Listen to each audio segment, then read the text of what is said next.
Hi everyone. Uh, Welcome to today's session of Let's Talk Design. And I'll just quickly connect to our guest for today. Just give me a second.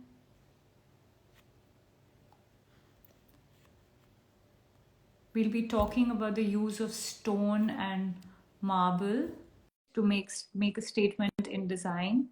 And we have with us a very special guest. So thank you all for logging in.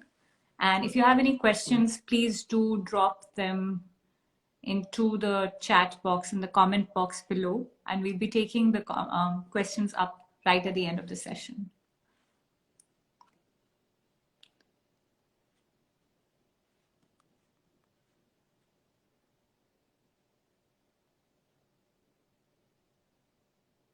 I'm just waiting for our guest architect to log in.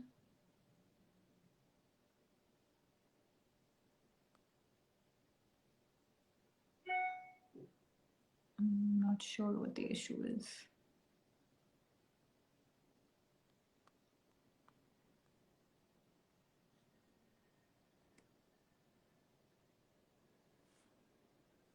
Okay, I think he's unable to join, showing me that there's an error.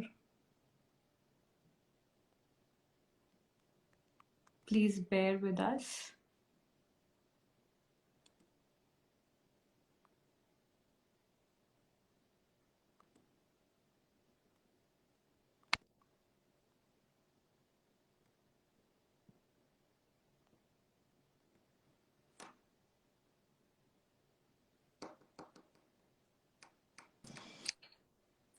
Okay. Hi. Hi, Tanya. Hi. Hi. Can you hear me? Can you see me? Is the connection clear? Absolutely clear. Is it clear from my side? Yes, absolutely. And I can see you as well. So I'm going to jump straight into this game. Firstly, thank you very much, Akshay, for joining us today on this series of Let's Talk Design. I'm going to give our audience a quick introduction to you and your studio. So we are with Archiopteryx today. Archiopteryx is an architect-led design-build firm that delivers bespoke architecture for harmonious living. Founded in 2002, the firm's approach to architecture is of intuitive discovery based on Akshay's inquiries into the psychological undercurrents of sculpted volumes in space. Archiopteryx draws inspiration from the everyday and the routine, capturing behavior and translating it into form, and rummaging in the subconscious till the appearance of structure is decoded into design. We have with us the design principal of Archiopteryx, Akshay Shrinagesh, and we'll be talking about how marble and granite can be used to make a statement in design. So quickly, Akshay, first question. What are the top spaces that you would recommend to showcase marble, granite, and other stones, especially for maximum visibility? Right, that's an interesting question. Okay, so Tanya, I think when you're looking at impact, you have to look at also what your design vocabulary is, as a firm. And for us in Archiopteryx, there are three aspects that are very close to us when we design. And the first is our style of ethno-modern architecture, where we look at combining ethnic aspects with modern materials and modern volumes and space. So that is the first. The second is the manipulation of the gaze of the visitor. So as the residents or visitors move across your space, they are looking at various objects in that volume. So when we design, we look at manipulating the gaze from the horizontal to the vertical, and then moving this gaze upwards to the sky. So what we'll have is we'll have vast expanses of material on the floor.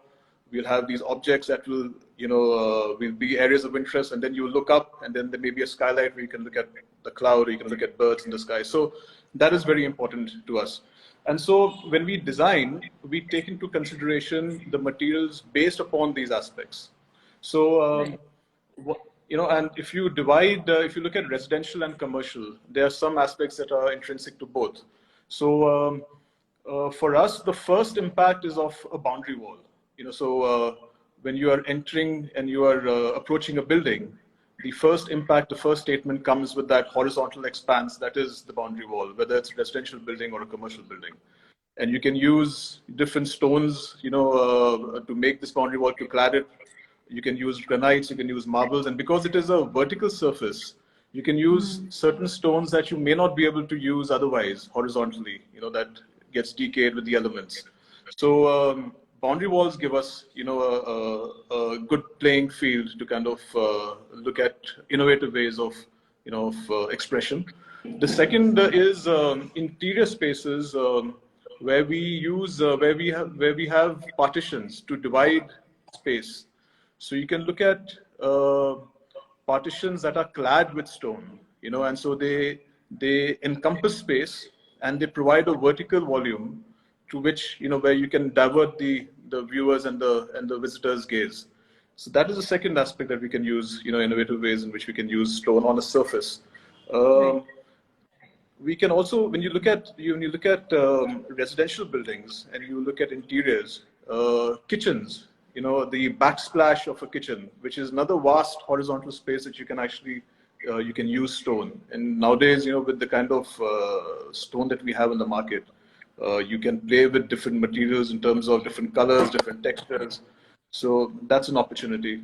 So yes, this is these are the the various ways in which you can make an impact. Yeah. Right. So Akshay, we've seen in your work, and it's very evident that you also in your ideology you talk about surfaces and exploring materiality. When you're exploring stone, what are your thoughts on using stone from a sustainability perspective? Right. See, stone is one known to man. Right since prehistoric times, we've been building with stone. Whether you use stone in entirety or you use stone for cladding, that now, that's something that we can, it gives you the opportunity to use it in different ways. So to us, stone is sustainable because stone outlives most other materials for its life cycle. It outlives its design time cycle. It outlives its own, its own life cycle.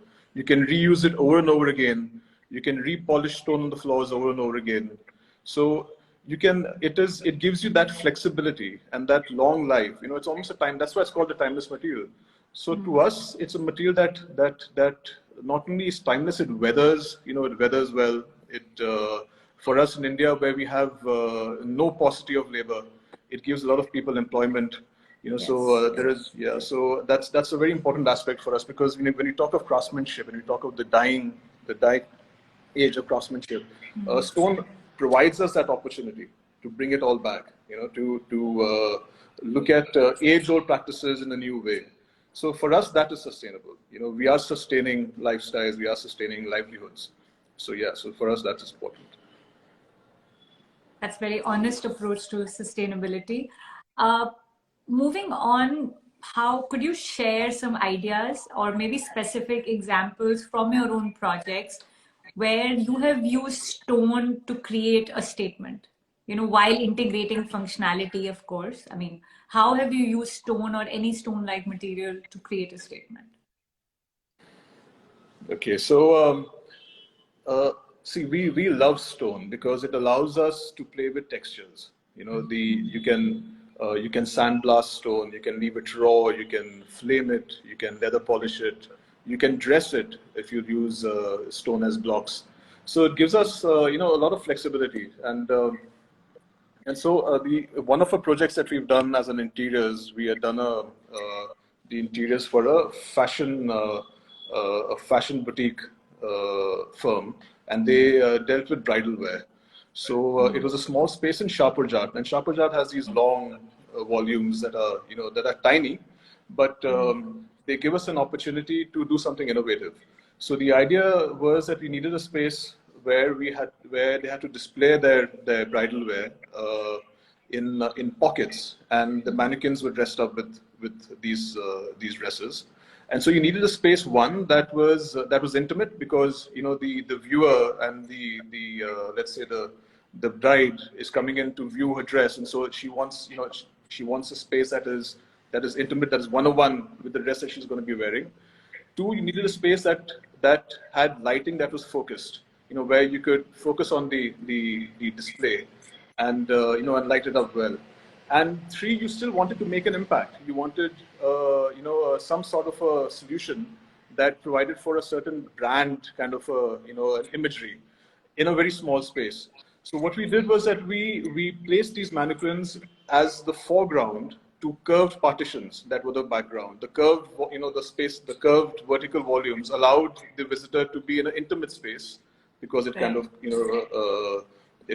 moved around the visitors. And these spaces were not only curved in plan, they were also curved in section. So they straight away provided a certain amount of visual interest, and we clad this with white marble.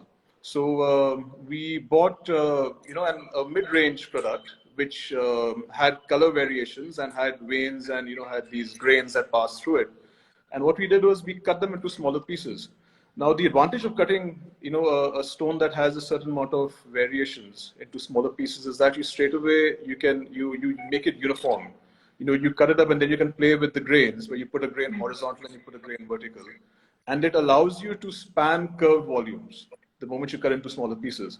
So this allowed us to curve, to clad a surface that was curved not only in plan but also in section, in elevation.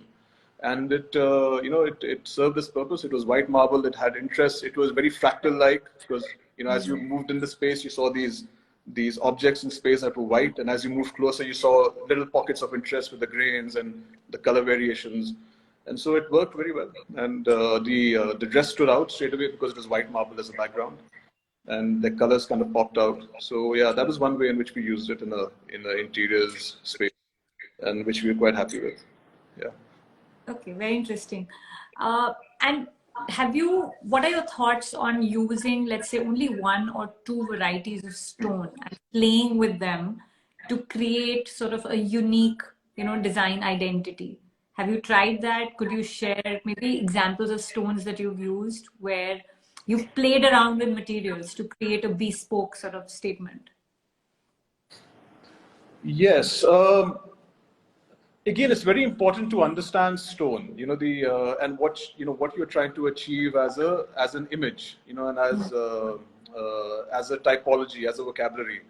And so we just finished a residential building in Noida, which is a suburb of Delhi, where we used different kinds of stone. We used Delhi quartzite, which is most of our buildings in Delhi are constructed out of this random rubble stone, and we juxtaposed that with white marble on the floors, which was an Indian opal white that had these gray veins running through them, and we used red brick on the ceiling in the form of walls and arches, and this we then juxtaposed on the outside with yellow Jodhpur and Jaisalmer stone. So as you entered the building, you saw on the outside we had these blocks that were protruding, and we clad them with Jodhpur yellow. Jodhpur yellow has grains and it has veins, and it's amazing, because when you go by the saying that diamonds are a girl's best friend, a diamond is a unique piece, right? There's no other stone, there's no other diamond that is the same as the one that you have. Stone is exactly that. There are no two pieces of stone that are alike. So we have diamonds, right? That abound, and so it's we are very privileged to be working in this field. So in this building, as you entered, you had a block that protruded out in Jodhpur yellow, which had veins that were horizontal and veins that were vertical, that were placed at a level difference. So you had this play of thicknesses, and as you moved in, you had Delhi quartzite on a vast expanse of vertical volumes, and then you had the white stones. You had the bricks on the ceiling, and so together it all came together as a apt example of our Indian craftsmanship and the way in which Indian design is moving forward in a contemporary modern manner. So it was like a juxtaposition of the traditional yet slick modern vocabulary and a typology. So yeah, so worked very well with us, and that was one project where it kind of just came out nice and slick and in tune with our ethno-modern style. Very nice. That sounds really, really interesting. Uh, could you share some thoughts on? Do you agree that an interplay, like you've done this, right? This whole interplay of materials and materials of different nature, like stone. Each of these stone varieties have their own unique character. So do you? I mean, you obviously have done this in your projects. You think this is something that is easy to do? Are there any tips and tricks that you would like to share with our audience, or ways in which one could make this a more fruitful exercise? Like, maybe don't mix a black and white, don't go in for contrast, or do go in for contrasting materials. Or, just share a couple of ideas for our audience, maybe. Okay, the first one is to do with, the way we as architects are. As we grow in our practice and as we grow in our experience, we tend to sublet certain responsibilities, and we tend to kind of keep things that are close to our heart, very dear, and so I think one must take the time out to move out to suppliers, to shops, to quarries, to not only understand how stone is, how it reaches us, but also to realize that there's so much out there that is yet to be discovered, in terms of color, that there are countless abounding shades of black, in marble. It's not just one particular shade. There's Brazilian black, there's a ocean black, there will be a shark black, there'll be so many blacks. So the first is to get out of your comfort zone and get out there and periodically maybe make it a habit every 2 months or 3 months to do that one trip out and spend a few days meeting your suppliers, speaking to them, understanding them. Because we talk about that when it comes to our craftsmen, right? We talk about that for the karigar, but we don't talk about that for the shop, for the shops and the suppliers. So I think completely agree.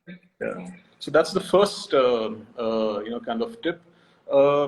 The second tip is to understand that that we don't design. Again, this is a designer kind of bent. That we design on AutoCAD and we sketch, on paper. However, designs are not viewed in either plan by a drone or horizontally, like on a screen. And so there is perspective, and there is this cone of vision. So when you are designing with stone and we are using different colors and we are mixing and matching, one must be wary of how you look at it, and what is the level of the eye, how you're kind of manipulating the gaze, where is your furniture kept, psychologically, how do you want to move the person through space, where do you want him to stop, where you want him to stop, maybe there's a circular kind of a motif on the floor.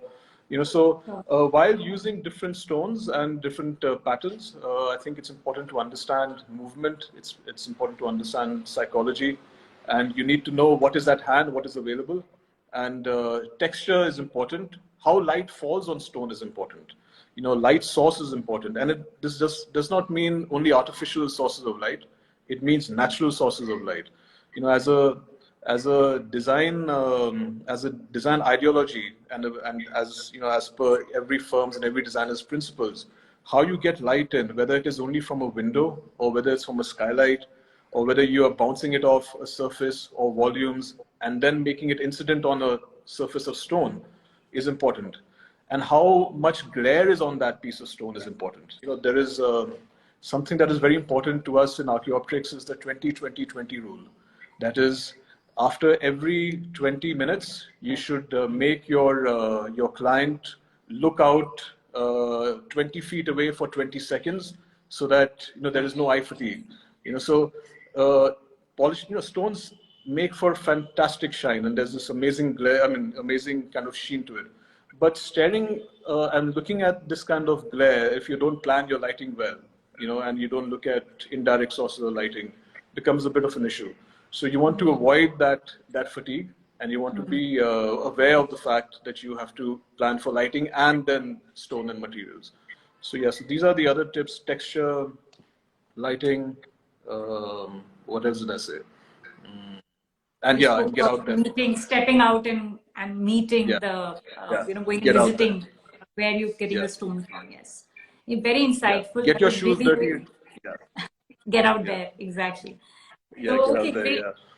That is super useful. I'm going to pick up one question that we've got from the comments here and that is, what do you do to avoid sort of wastage of stone and, Oh. optimizing the use of stone? That's an amazing question because when you talk about sustainability, maybe I didn't. I didn't mention this, and thank you for the audience for you asking this question. Stone allows you by the to be able to be smart about your choices. So when you go out there to a shop to buy stone with your clients, and you should be doing this multiple times before you buy the stone.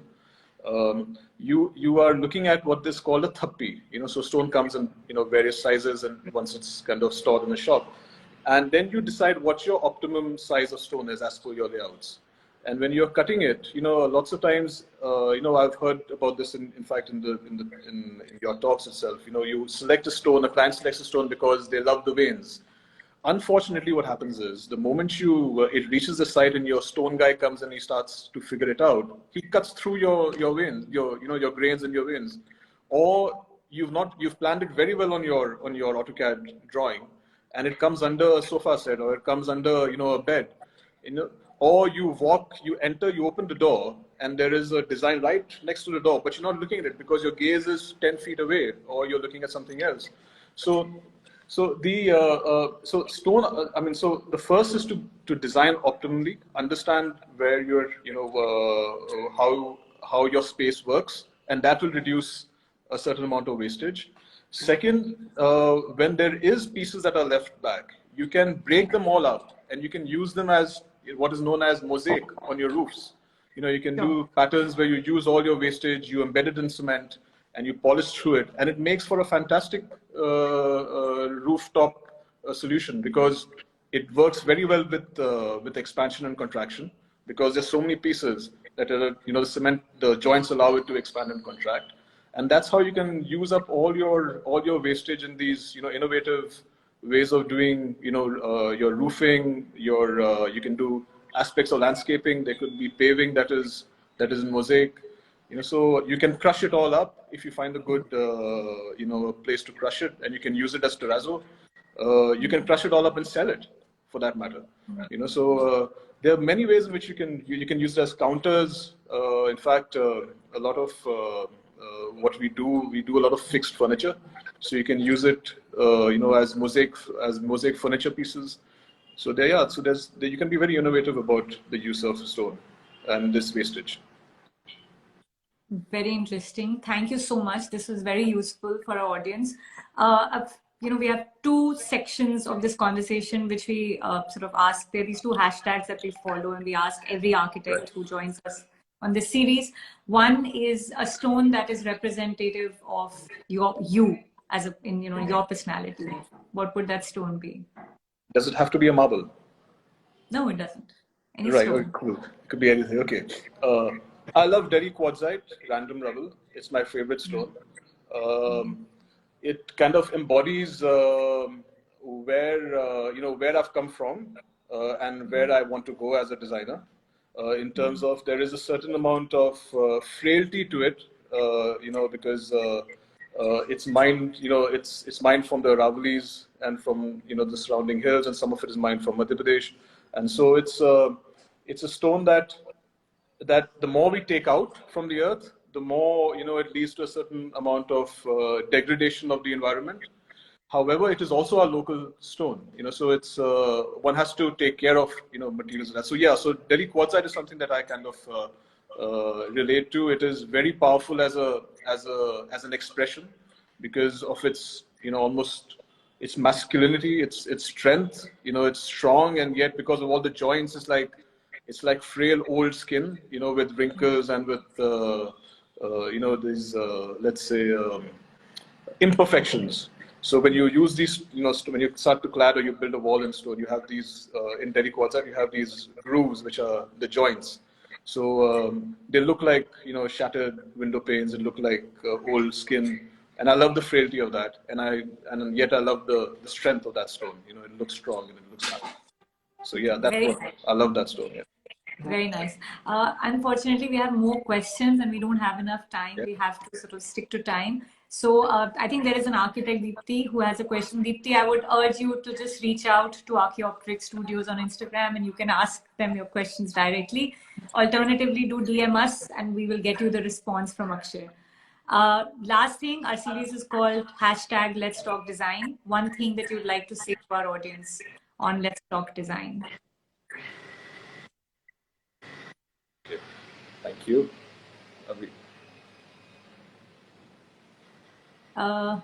Can you hear me? Yeah, I can hear you. Yeah, so you one statement from you on the hashtag Let's Talk Design. Oh, one statement on Let's Talk Design. It's something that you think our audience should sort of remember from this conversation. Oh yeah. Use what materials you are working with. Use it diligently. Do your research, and see that nothing goes to waste. And from supply end to your end use, and who puts it, who lays it, and who puts it, and who uses it, and who the workers that work with it.